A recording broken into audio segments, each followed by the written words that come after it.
Good morning बच्चों। आज हम आपकी व्याकरण बुक फिर से पढ़ेंगे। उसका पार्ट 2 कल पहले इसके पहले वीडियो में आपने पढ़ा था ना। आज भी हम उसी का पार्ट 2 वर्ण और वर्णमाला फिर से पढ़ेंगे। मैंने आपको पिछले वीडियो में क्या बताया था? वर्ण किसे कहते हैं? मुंह से निकलने वाली या भाषा की सबसे छोटी ध्वनि को वर्ण या अक्षर कहते हैं, और वर्णों के क्रम से लिखे गए समूह को वर्णमाला कहते हैं। तो सबने याद किया? चलिए एक बार फिर से बोलिए। भाषा की सबसे छोटी ध्वनि इकाई को वर्ण या अक्षर कहते हैं। वर्णों के क्रम में लिखे गए समूह को वर्णमाला कहते हैं। सबने याद कर लिया? हाँ, वर्णों के क्रम में लिखे गए समूह को वर्णमाला कहते हैं। अब हम पढ़ेंगे वर्ण के प्रकार। वर्ण कितने प्रकार के होते हैं? आइए बताते हैं। वर्ण दो प्रकार के होते हैं। एक होता है स्वर और दूसरा व्यंजन। स्वर और व्यंजन। स्वर किसे कहते हैं? जिन वर्णों के का उच्चारण किसी दूसरे वर्ण के सहयोग के बिना होता है उन्हें स्वर कहते हैं।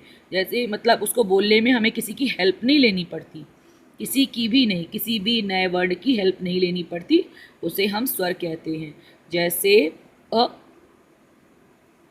आ, इ, ई, उ, ऊ, री, ए, आए, ओ, आओ। अब आपको आपके स्क्रीन पे दिख रहा है ना? फिर से बोलिए। अ, आ, इ, ई, ऊ, री, ए, आए, ओ, आओ। वर्णमाला में स्वर कितने होते हैं? 11। स्वर कितने होते हैं?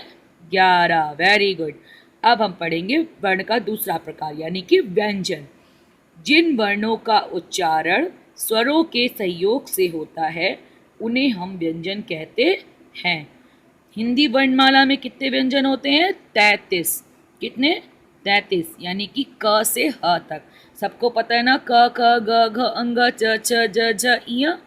हाँ, आपको देखिए बच्चों, चित्र में एक अक्षर के नीचे जो एक छोटी सी लाइन दिख रही है, इस लाइन को हम क्या कहते हैं?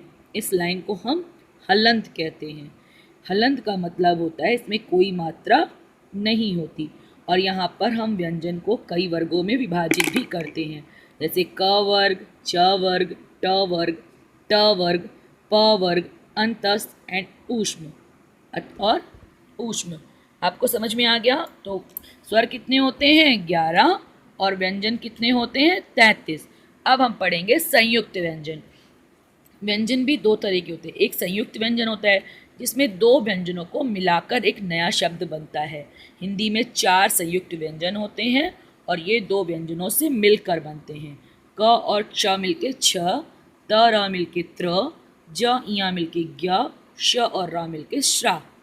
अन्य वर्ड ड और ढ के नीचे बिंदु लगाकर उसको ड़ और ढ व्यंजन बनते हैं। अंग और आहा को अयोग वाह कहते हैं। ये आपको सेकंड में भी पढ़ाया गया था, याद होगा ना? Very good. अब इसके बाद आती है मात्राएं। व्यंजन के साथ स्वर के जुड़ने पर स्वर का स्वरूप बदल जाता है, जिसे हम मात्रा कहते हैं। मात्रा सबको पता है, अ से लेकर अ तक की मात्रा, अंग और हा की मात्रा सब बच्चों को आती है। आप ये मात्राएं आप प्रेप से पढ़ते आ रहे हैं और आप एक बार फिर से रिवाइज करेंगे। सारी मात्राएं दिख रही हैं आपको? यस। अ की मात्रा, ई की मात्रा मिला के सबको 12 खड़ी भी आती है। पढ़ने की कोशिश करिए। अ की कोई मात्रा नहीं होती, यह व्यंजन में लगा होता है। व्यंजन से अ की ध्वनि निकालने पर व्यंजन में हलंत लगाकर लिखते हैं। जो मैंने अभी आपको पीछे बताया था ना कि एक जो छोटी सी लाइन है उसे हलंत बोलते हैं। अगर वो हटा देंगे तो उसका मतलब होता है वहाँ पे अ की ध्वनि है, और अगर वो लगा है तो मतलब आ की ध्वनि नहीं है। जैसे देखिए चित्र में क में हलंत लगा है, यानी कि धन अ बराबर क, म धन अ बराबर म। अब पूरे चैप्टर का एक समरी देखें। भाषा की सबसे छोटी इकाई को वर्ण या अक्षर कहते हैं। सभी वर्णों के समूह को वर्णमाला कहते हैं। वर्ण दो प्रकार के होते हैं। हिंदी वर्णमाला में 11 स्वर और 33 व्यंजन होते हैं। हिंदी में 4 संयुक्त व्यंजन होते हैं।